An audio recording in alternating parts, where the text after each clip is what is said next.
ዛሬ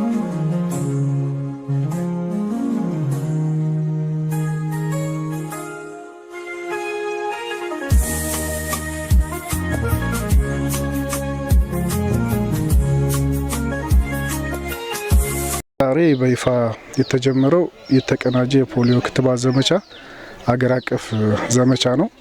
በእኛ ዞንም በሁሉም ወረዳዎች ላይ በሁሉም ቀበሌዎች ላይ ክትባቱ ከዛሬ ጀምሮ እየተሰጠ ነው ያለ እስከ ታህሳስ 6 ድረስ የሚቆይ የክትባት ዘመቻ ነው። እንግዲህ የዚህ ዘመቻ ዋናው ዓላማ የፖሊዮ ቫይረስ በተለይ እድሜያቸው ከ5 ዓመት በታች የሆኑ ህጻናትን የሚያጠቃ ከሰው ወደ ሰው የሚተላለፍ እጅግ በጣም አደገኛ በሽታ ነው። እንደ ዞን ከ242 ሺህ በላይ ህጻናቶችን ነው በዚህ ክትባት የሚያልፉ።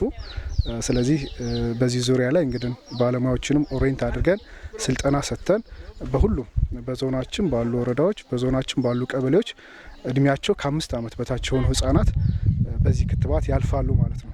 እንግዲህ የፖሊዮ ቫይረስ በብዛት አንደኛ የክትባት ተደራሽነት ችግር ባለባቸው ቦታዎች ላይ በተመሳሳይ የክትባት ሁሉንም አድሬስ ባለማድረግ የሚመጣ በሽታ ነው።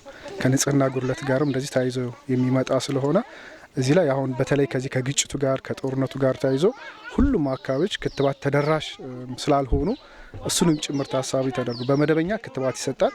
ግን ደግሞ ይሄን የመደበኛ ክትባቱን የሚያጠናክር ነው።